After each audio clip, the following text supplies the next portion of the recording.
Well, hello everyone, and welcome back to the Great Ace Attorney Chronicles. Previously, we wrapped up things with Maria Gori, who was surprisingly helpful.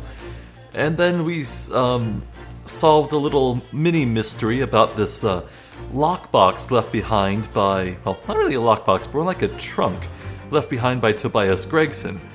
And after Ryunosuke was knocked unconscious by a small little puppy jumping on him, which is exactly as ridiculous as it sounds, we returned here to find this scene. I think that's Professor Yujin Mikotoba unconscious on the couch, apparently inebriated, and Iris is not saying a single word, and now Herlock Sholmes is trying to put the mystery together, but he's really bad at it, so let's help him, shall we? Firstly, we consider the gentleman's nationality. Clearly, he's a German with no grasp of the English language, as evidenced by the Germanic song he sings and his apparent inability to understand when asked to desist. So, why is the man here at all, and in such apparently high spirits?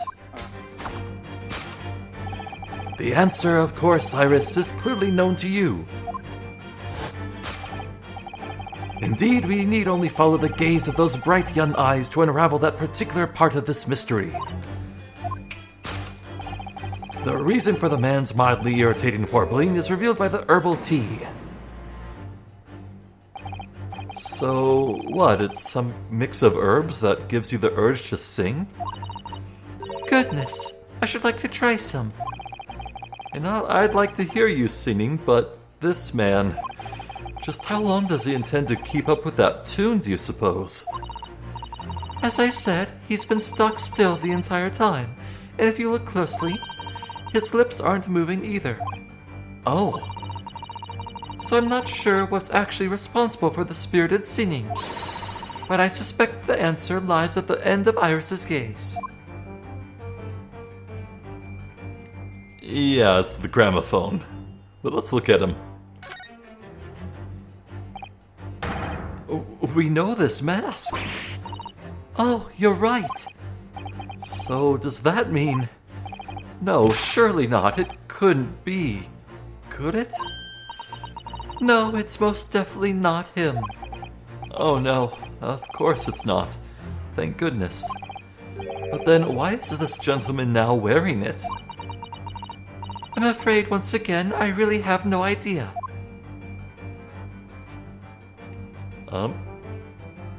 Anything else to look at? The teacup? Well, the cup's empty, that's for sure. So I suppose this mysterious gentleman must have drunk the contents. Iris' special blends are quite delicious, I agree. They always make my heart sing. So I can understand wanting to vocalize those feelings, certainly. In fact, Mr. Naruhodo, you often erupt in boisterous laughter after drinking Iris' tea. I do? Maybe I should take some lighter laughter lessons from Susato-san in the near future.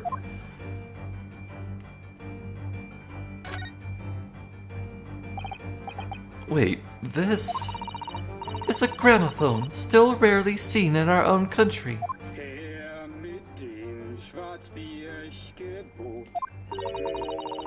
The sound certainly appears to be coming from the horn.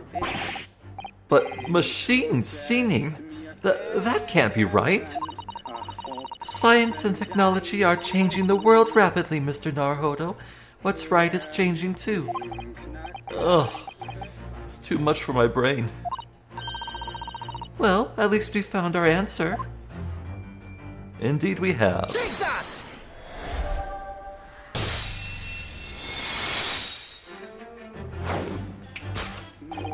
The reason for the man's mildly irritating warbling is revealed by the gramophone.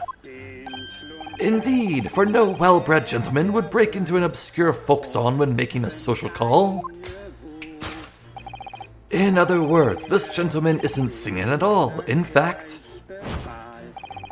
it would appear that the fellow is unconscious.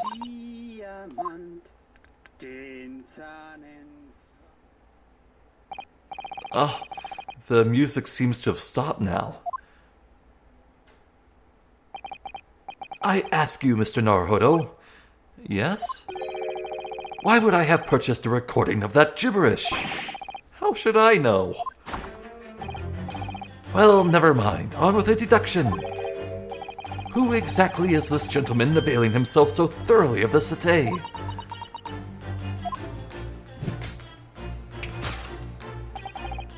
As it happens, a number of years ago now, a certain gentleman of German origin engaged my services in solving a particularly delicate case. He required the retrieval of letters once sent to an acquaintance that might have proved problematic. In order to conceal his noble identity, he also arrived at my office in a mask. The gentleman's name was Wilhelm Goldstreak Sigismund von Ormstein. The King of Germany. I thought it was Bohemia. If my memory serves, the mask worn by this gentleman is identical. Yes, there can be no question that mask belongs to the King of Germany. Although we've already established that it was actually the King of Bohemia, it seems Mr. Sholmes intends to persist with his Germany theory for some reason.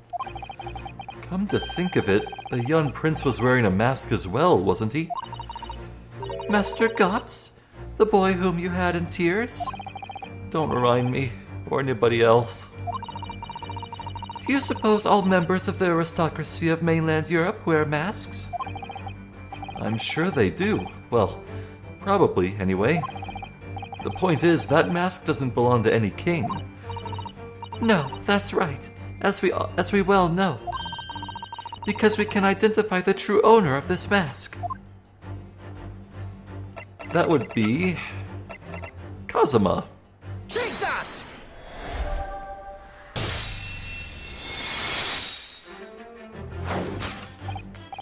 Yes, there can be no question. That mask belongs to Kazuma Asogi. In other words, my memory is sublimely unreliable. Only you could try to make that sound positive. Kazuma's mask has been languishing on this metal chest for several days, though that doesn't explain why the gentleman is wearing it now. But it is now a simple matter to determine our guest's true identity. After all, the gentleman is unconscious.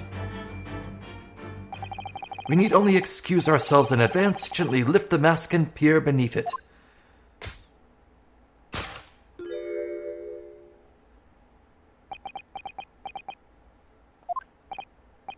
I don't believe it. Ah! Father! I'm afraid, Mr. Sato, you must be mistaken. No, I think not, Mr. Sholmes. Then it would appear our logic and reasoning has once again revealed the truth. This mysterious visitor is my unconscious father, Eugen Mikotoba. Logic and reasoning, or just looking and saying? For the love of God, Iris, what is in your mouth?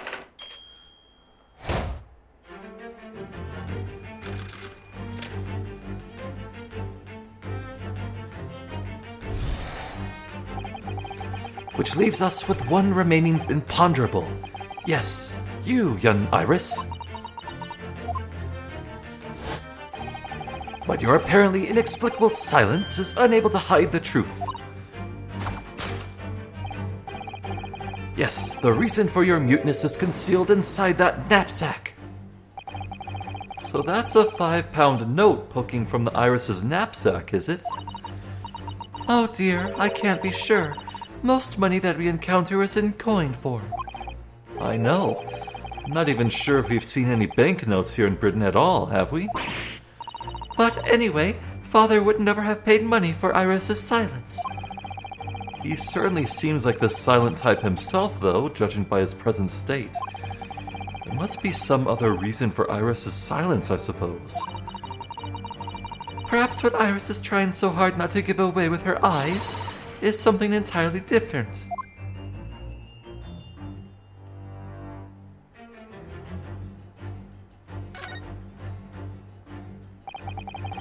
Now I think about it, Iris always wears a little bag on her back, doesn't she? Yes, that's right. Though it's easy to forget about it because you can't see it from the front. Is this a meta joke? There are 2 little felt dolls attached to it as well. Are there? I had no idea. I don't remember ever seeing them before. Is it possible there's always a 5-pound note poking from her bag that I just haven't noticed before too? I couldn't say with absolute certainty, but I think it's unlikely.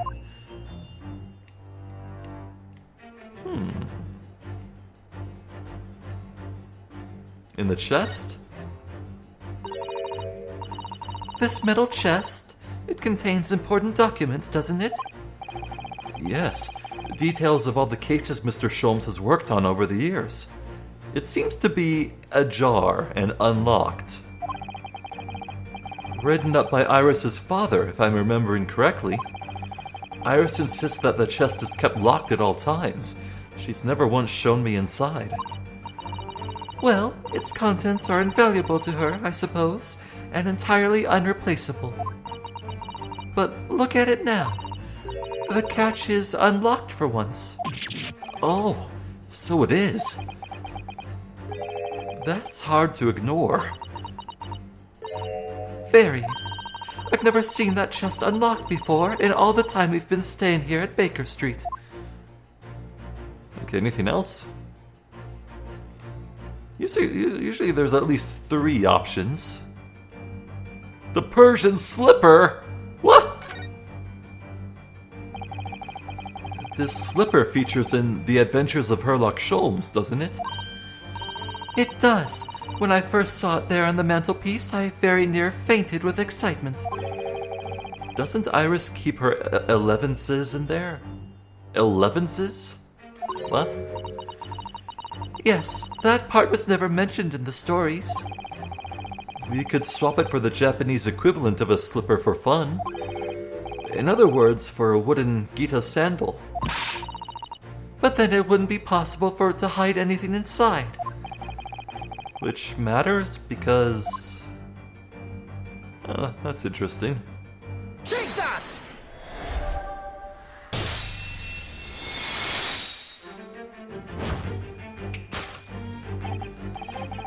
Yes, the reason for your muteness is concealed inside that metal chest. An excellent observation, for upon closer inspection, there is something different about the chest's appearance. It's kept locked at all times, you know. Yet now the catch is open. Evidently, this has something to do with your refusal to speak, Iris. But it's a simple enough matter to incite you to speak, I'm sure. I merely need to open this chest.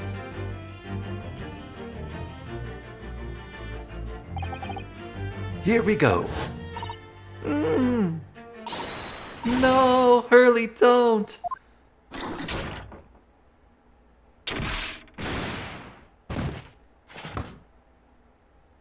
Well, that answers that question.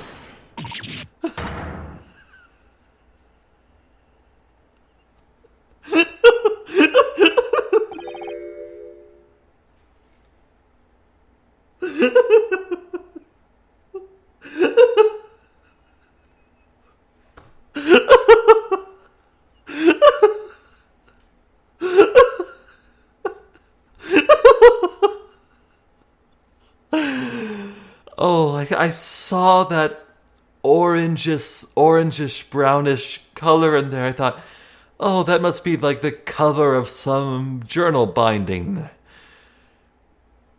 Big old cartoony boxing glove on oh my god. What is this Looney Tunes bullshit? Oh, he's dead. Never. Oh, Hurley, I told you not to open it. So you found your voice now, Iris? Ah. In other words, what just happened clearly reveals the truth here. Yes, the real reason for your silence until now is... This is somewhat different to the usual dance of deduction you perform with Mr. Sholmes, isn't it? Well, he's left me alone on the ballroom floor, so I'm going to have to dance this next part solo. And anyway, I need to get to the bottom of this for my own peace of mind. Now then, Iris isn't usually the silent type, so... You mean you don't actually know the answer yet, despite that knowing point of the finger before? Miss Usato, sometimes a man needs to point his finger first and think later. Oh, well, if you say so. I think we better examine Iris more closely and try to rescue the situation then. It's in her mouth, I swear. Oh, there's a key in her hand. Can look at the knapsack. For some reason, this knapsack is really standing out as suspicious to me today. Oh, is it? It's quite sizable enough for a sizable secret, that's what I say. Perhaps it is, but we certainly can't open it up to look inside without Iris's permission. No, you're right. Who knows what might pop out and punch us? Also, is this... My god, this is the first time seeing this wall. I just realized. Oh, that's weird. Huh. Yeah, very neat. Nice to see this whole place. Yeah, that's cool. Skirt? Iris always dresses in these frilly clothes, doesn't she? I've always thought this skirt is rather delightful. It's pretty sizable with all those frills. Sizable enough for a sizable secret. I am very uncomfortable right now. You seem to be rather fond of that idea. But you certainly can't go investigating further. Does it look like that's what I was thinking? Yes. Okay, key. That's a key she's holding, look. I'm sure that wasn't in her hands before, was it? No, you're quite right. It's appeared, as if by magic. That's strange. A big old iron key. Where did it materialize from?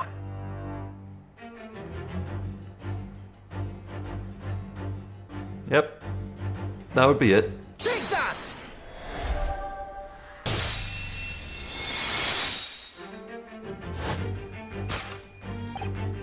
Yes, the real reason for your silence until now is that key behind your back.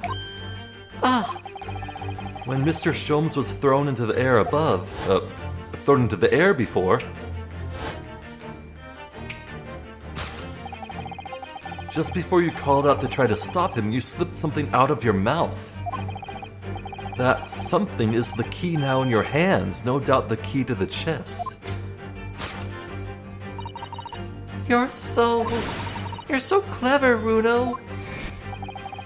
So now it becomes clear. Thanks to Mr. Sholmes' graphic demonstration, we can well imagine what happened here. But... Professor Mikotoba also opened that metal chest only to be punched into the air. And land sprawled on the settee. But, wait, that doesn't explain all the facts. What about the stylish scarf and the cup of tea? And above all, why would he be wearing Kazuma-sama's mask? All of those things were on the chest. They flew into the air and landed on him. Well, for those curious details, I can think of only one explanation. Clearly an unbelievable miracle took place in this room. Isn't that right, Iris? Consider how the room was arranged before this whole painful experience took place. When Professor Mikotoba opened the chest, completely unaware of what awaited him inside, the mask was flung into the air just as he was, only to land neatly on his face when it fell back down. And the teacup's journey through the air ended when it caught on the unconscious professor's finger. You mean to say that the stylish scarf is actually just a tablecloth? This is the great detective's office, after all, a place of miraculous deductions. Doily! It's called a doily, that's right, I think. My grandma had a lot of those. Would you expect anything less?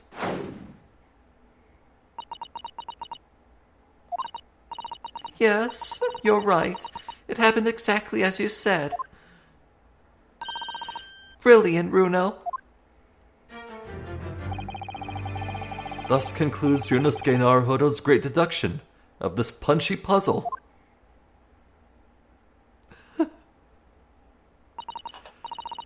So then, why don't I make a fresh pot of tea for us all? Objection!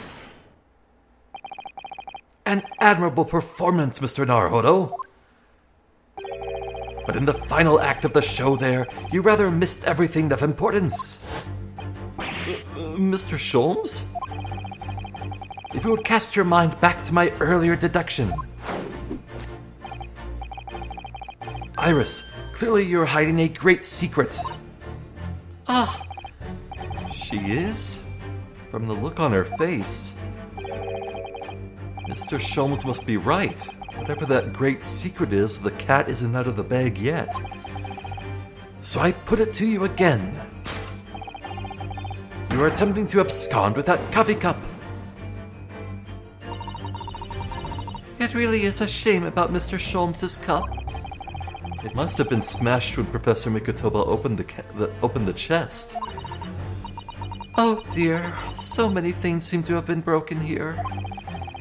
But now that the deduction has taken a different direction, Iris doesn't seem to be trying to hide the broken cup anymore. In other words, her great secret is something else. Let's put our observational skills to work here one final time then. Oh. There's a letter under there, a case file. That's interesting. Definitely the knapsack, though. Surely this time, at last, the knapsack is going to be the answer. I'm really not sure why you're so intent on showing Iris's bag to be complicit in these events. Because it's a sizable bag. Big enough to carry things around, Mr. Naruhodo. That's what bags are for. So, the knapsack might never see the limelight, you mean? I really wouldn't like to say.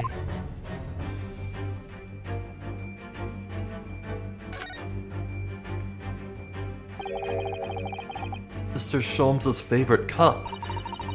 Or what's left of it, just the handle. It was obviously hurled into the air along with Professor Mikotoba. If only it had been this cup that had caught on his finger before it hit the floor. Yes, but anyway, whatever Iris is trying to hide, it's clearly not this handle.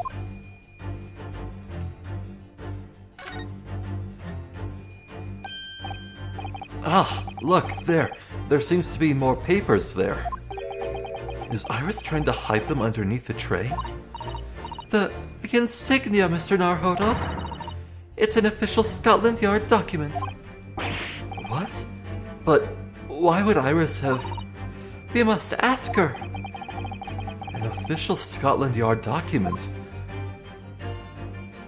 Take that!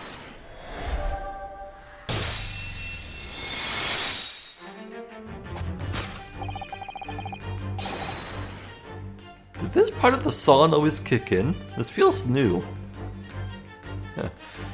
You were attempting to abscond with that case file. Iris, as you know very well, nothing escapes the attention of a great detective. Oh no.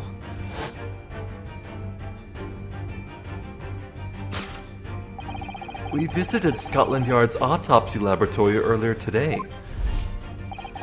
And Dr. Gorey informed us that the autopsy report of Clint Van Zieks had gone missing. Clint Van Zieks. Yes, I do seem to recall. that some years ago I asked to see the report in question. You were with me, weren't you, Iris?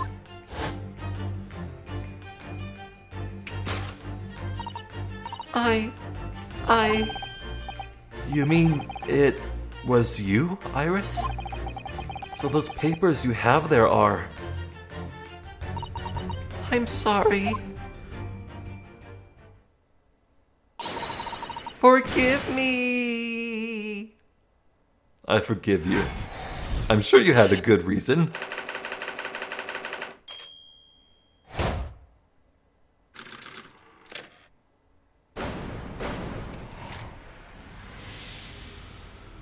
I think there must be a reason why Iris was so attracted to the autopsy report of Clint. And I think... her father was present for it. She may have stolen it as a kind of memento. In truth, I would like to have thought I could have predicted the booby-trapped chest. But it caught me completely off guard. I was very nearly the late consulting detective Herlock Sholmes. Oh, I'm sorry, Hurley. So you mean this autopsy report really is... Yes, I took it from the lab, even though I knew it was very important.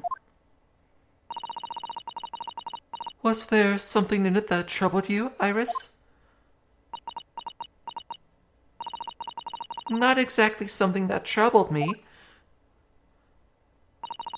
Something I'd been looking for. When I saw this report, when I saw the writing in it, I knew it was Daddy's. The writing? Your father's writing? What do you really mean?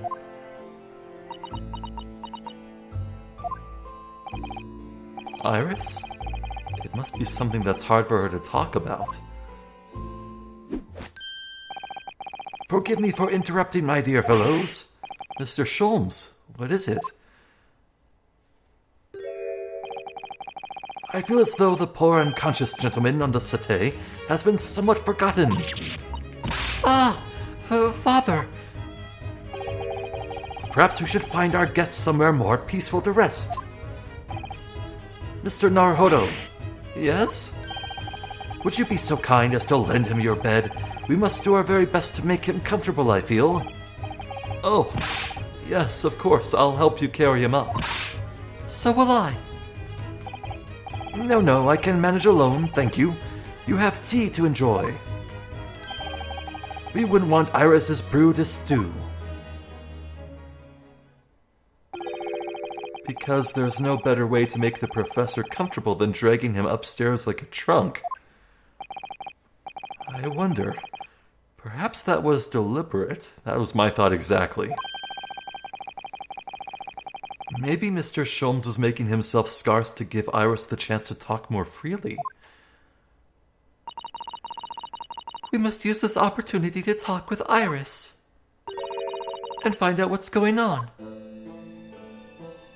All right. Would you like to tell us about it, Iris? About your father? I'm sure I told you before, didn't I? That Daddy used to be Hurley's partner. Yes, and that notes about all the cases they solved together are kept inside that metal chest. That's right. Hurley told me, you see. He said that Daddy's somewhere far away now, so we can't meet. That's one way of describing it. Then, when I secretly unlocked the chest and read through the papers inside, I started to build up a picture in my head of what Daddy must be like. Well, that's only natural. You're just like any other girl of your age. I read that Daddy was a professor of medical science, so I studied and took my degree too. Oh, well, that's only natural, I suppose. In that respect, you're not quite like any other girl of your age, though. But there was one thing that I could never find out. Daddy's name. Oh, His name wasn't anywhere on any of the notes that he'd made about his work with Hurley. But then one day... That's what happened, is it? When you saw this autopsy report, you finally managed to work it out. Is that right? Yes. So it was the handwriting in the report that caught her eye.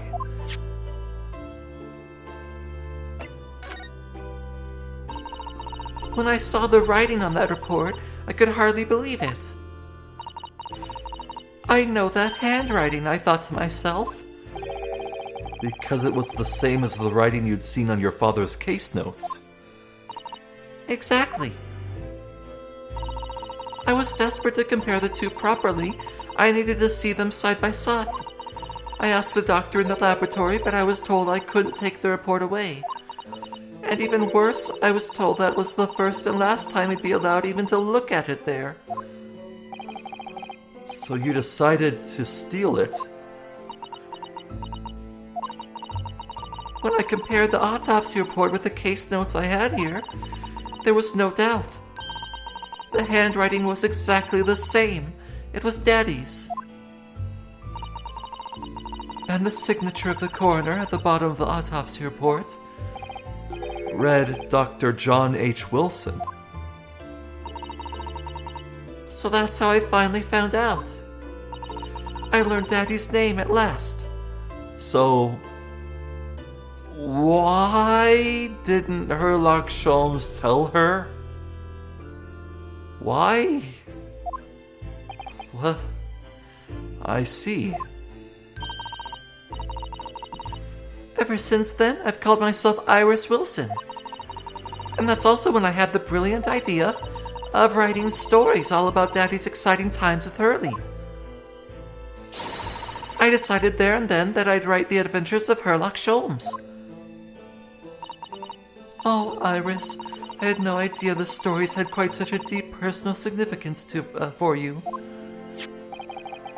I can see why the autopsy report was so important to her now.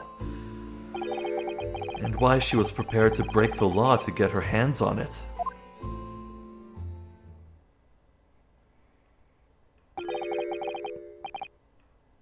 I must apologize, Iris? Yeah, you better. This is really all my fault. Hurley? I made a promise, you see, that until the time was right, I'd keep the details about your father a secret.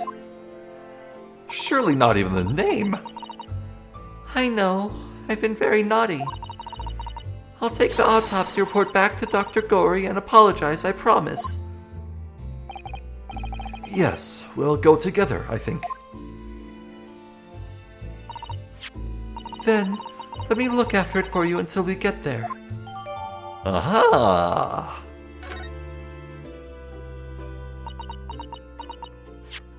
Let's look at that right now. Clint Van Zeeks, age 33, nationality British. Coroner John H. Wilson. Time of death, 31st of May, between the 9 p.m. and midnight. Death from a single stab wound to the heart. Other superficial external wounds indicative of a duel. A sword fight. Additional notes, recent scarlet ink stains visible on the little and ring fingers of the right hand, but no document in corresponding ink was found. Red ink. Vital evidence recovered from the victim's stomach during autopsy. Credit to Inspector Gregson for petitioning so doggedly for the autopsy procedure. No internal trauma noted anywhere in the body.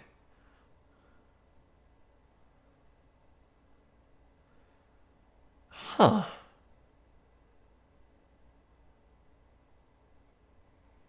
That is a huge can of worms.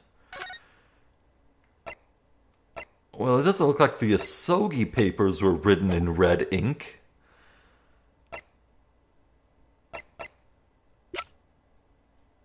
I don't think we have any other documents from back then.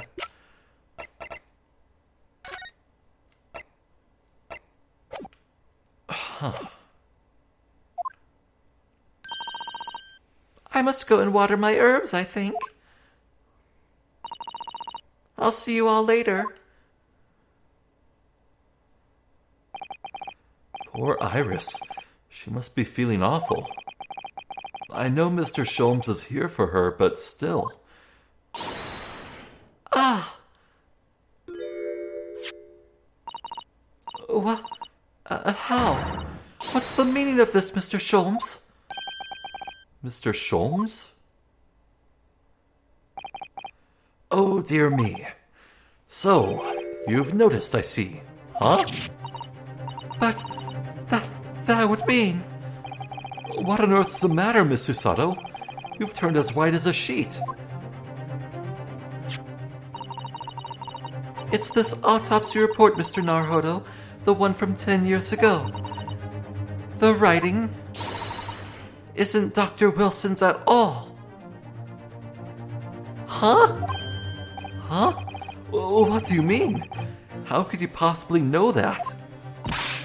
Because I know this writing very well. This writing, it's my father's. What? What? Professor Mikotoba's? Indeed, it's true. And now you know, my dear fellows. No, I don't know anything. What on earth does all this mean, Mr. Sholmes? Because the idea that's slowly forming in my mind, it's just too extraordinary to believe. Yeah, wouldn't this mean all those case notes from Wilson in the chest that Iris read so lovingly and took such good care of? Wouldn't that mean they were written by Mikotoba? Please, you have to explain. Okay.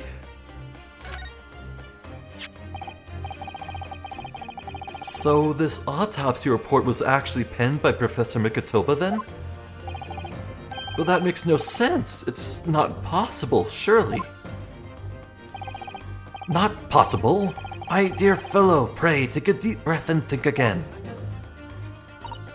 Yes, you're right. In some ways, it actually makes a great deal of sense. It does?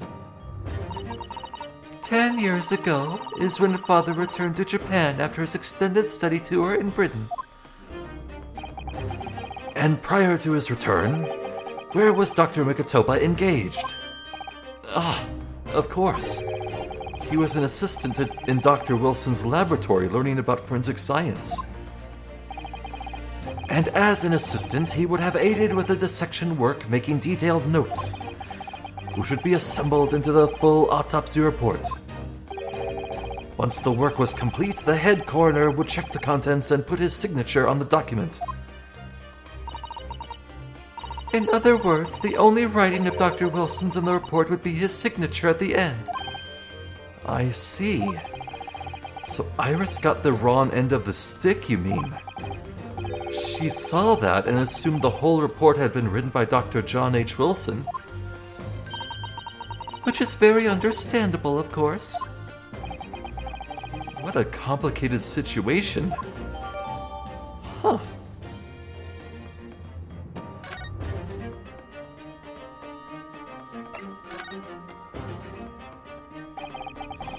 Thinking about it, most of what we know about you, Mr. Sholmes, comes from the published stories of your exploits. Yes, The Adventures of Herlock Sholmes, written by Iris.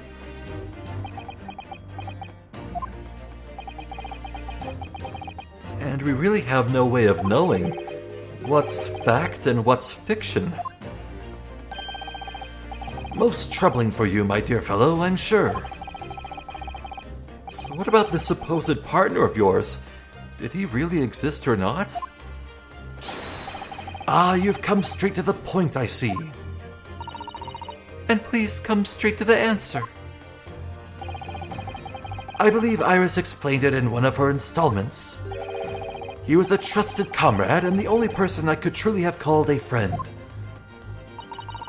And did this partner of yours truly make a record of all your cases? Are his notes really stored inside that metal chest?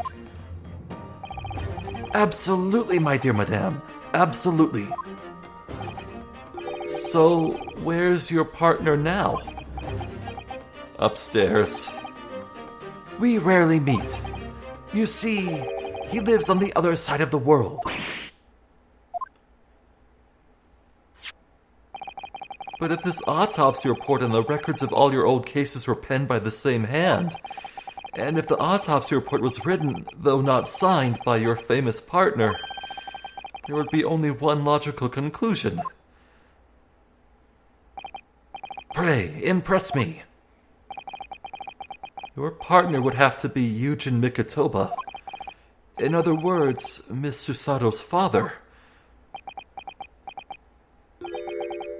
Upon my word, Mr. Naruhodo. Yes? You are coming along wonderfully. You have hit upon the method at last. You've finally grasped the art of deduction.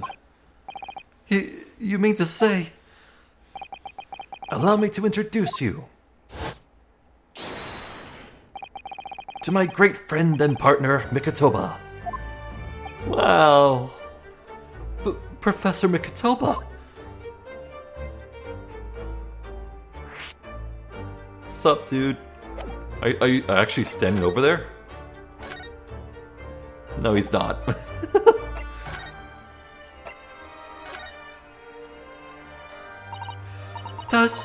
Does this mean that you're the real Dr. Wilson? No, my dear. I'm still my old self, Yujin Mikotoba, your father. Oh, of course. This is obviously too much for Susato-san to take in. I must say, though, how my old friend has attained worldwide celebrity as a great mystery solver is the greatest mystery of all. I still remember the first time we met. Pray remind me, when was it again, Mikotoba? 16 years ago, Sholmes. Yes, quite 16 years ago. I just arrived from Japan with Seishiro and Genshin. I was in search of lodgings close to the hospital, some comfortable rooms at a reasonable price. But rents are devilishly high in that particular area. That's right, so I decided I needed someone to share lodgings and the expense, and was fortunate enough to be introduced to Sholmes, who found himself in a similar situation. I was a callow fellow back then, a mere shadow of the great detective you see before you now. I was working at the hospital's chemical laboratory at the time, indulging my curiosities for little gain. And the situation of our cohabitation led us to pursuing cases together, you see. Hard to believe it was a mere 6 years. We had a great many adventures. But in the last year of Mikotoba's stay in Britain, that most infamous of cases presented itself. The case with which you've become rather familiar yourselves, the Professor killings. After the trial, Seishiro and I were summoned back home. Hardly surprising, given the circumstances. So there you have it. And as you know, all the details recorded by my trusty chronicler remain in that metal chest. This is just amazing. Professor Mikotoba really is Mr. Sholmes' famous partner.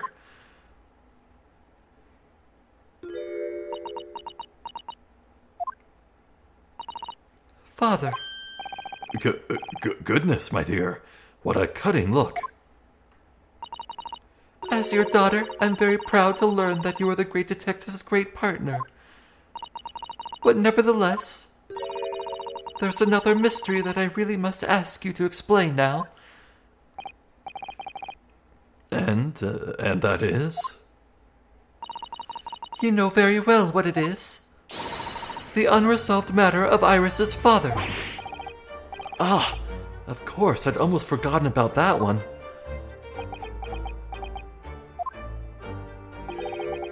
I should have seen this coming, I suppose. There was two very different ways this could go.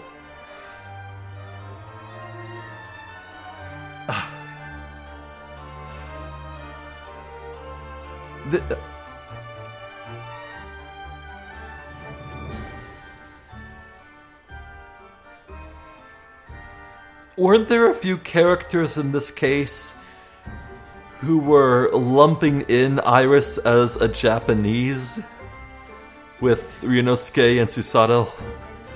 Hold on. Iris told us that all the notes about the great detective's adventures that are in that metal chest were written by her father. Isn't that correct, Mr. Sholmes? That is indeed what I told young Iris. But if you're Mr. Sholmes' partner, Father, and you wrote all those case notes, then Iris's father must be you. Oh. Upon my word, Mr. Sato. You are coming along wonderfully as well. You two have hit upon the method at last. You finally grasped the art of deduction. What? What you've always told me, Father, is that my mother died when I was born 16 years ago, and you left me in grandmother's care whilst you embarked on your study tour of Britain. And I've always accepted that. But all this about Iris. Oh, there it is, Susato-san's ice-cold stare. No, now hold on a minute. It was very complicated. I mean, it's really not what you think. Then perhaps you'd like to explain exactly what it is? There it is. Now the eyes go from ice-cold to red-hot just before she... No, really, you've got the wrong end of the stick, Sholmes. Sholmes, say something, man. Yeah, I didn't quite think so, but it was a possibility. That's quite enough, my fiery fellows. Mr. Sholmes? Why did he get all dressed up? Whilst I don't like to interrupt this exciting exploration of the past, Mikatoba and I have an urgent matter that requires a short excursion. But it's very late, Mr. Sholmes. Where must you go? Why, my dear madame, is that not obvious? My partner and I must pursue our natural enemies. So, get your coat, Mikatoba. The game is afoot. But Sholmes, I really must give Susato a full explanation, I think. Later, my dear fellow, later. Our carriage awaits downstairs already. You haven't changed one iota, have you? I mean, really, I visit our home after 10 long years. When I open that chest in a fit of nostalgia, I quite inexplicably pass out. And as if that weren't enough, when I eventually regain consciousness, I'm plunged straight into all this. Father, please, go with Mr. Sholmes now. What? I've no doubt that whatever happened, you are acting in everyone's best interests. I trust you completely. Susato. And sending the great detective and his great partner off on renewed adventures together is more than I could have hoped for in my wildest dreams. Very well, then. We'll speak again later. So, I believe your own work is done for the day. I wish you the best of luck for tomorrow. Yes, Naruhodo, good luck in battle, and in reaching a decision. A decision? About whether to go back to Japan, I suppose. So much happened that day that I barely knew what to do with myself. It would only be later that I'd come to realize how amidst the chaos I'd unleashed were all the clues I needed to finally unearth the truth. And that all the turmoil was necessary to give me the resolve to see everything through. Hell yeah! Oh, this is gonna be so good. Oh, I don't even know what the next case could be, the fifth one. Like, how do you escalate from here? Man. No, we're good. What? Wait, what?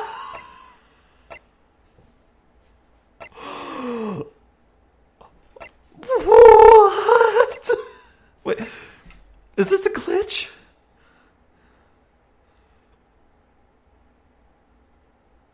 What? Hello?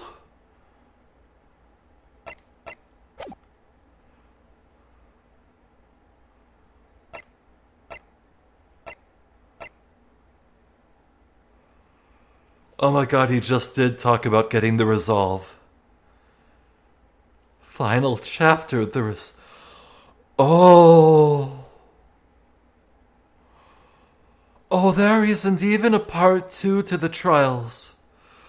Oh no, it's all going to end here.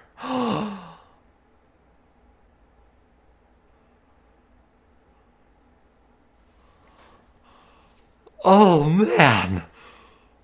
What? Oh wow. Oh, I wish I saved then. Crap. But I guess I can just pick it next time. Oh, that's interesting.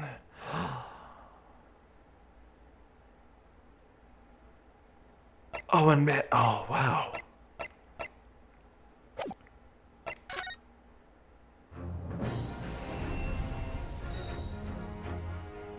Holy shit. Oh, wow. I mean, oh. Okay, enough gasping. I need to find my speech. I'm currently speechless. Need to come up with something to say. I mean, yeah, I guess all that new information we got, it's... What the...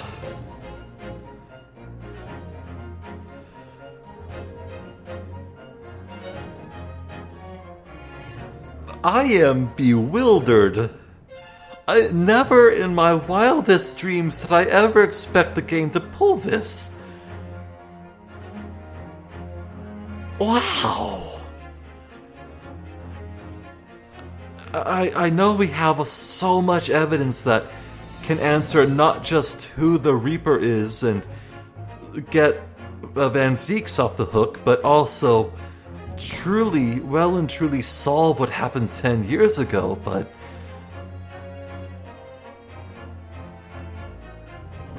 I thought it might just wrap up here in this fourth case, and then the fifth might be taking down Male Strongheart, maybe? But I guess we're combining the two. Let's be real, we all know how this is gonna end. Strongheart's behind everything, isn't he? He just has to be. It's been signposted from the start. Like, if Van Zieks is the Dracula, the Tepes Vlad Dracula living in the tower off to the side, right before him is Death in the clock tower. Oh, freaking boss arena ass office. Oh, man.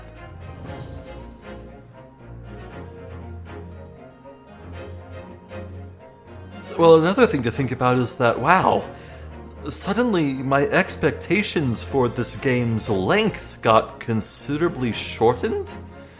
Like, if Case 5, the last grand finale case, is the same length as the others, same length as 3 and 4 and all that, then yeah, I guess we just gonna end this series a few videos worth shorter. Quite a few. Wow.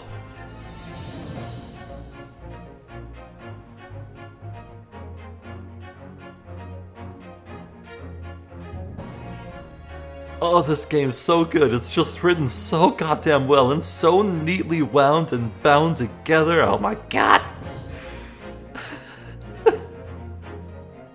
Well, okay. I think, yep, next time, the beginning of the end of this weird and wild and wonderful adventure. My god, this is part 97 right here, isn't it? Next one's gonna be 98. Oh, it's been a long adventure, a long road. I'm eager for it to end, yes, but I will savor every second along the way. Oh, this is gonna be good. I'm Zephyr the Jester. This has been more of the Great Ace Attorney Chronicles. Thank you for watching, and hopefully I'll catch you next time. So until then, please take care.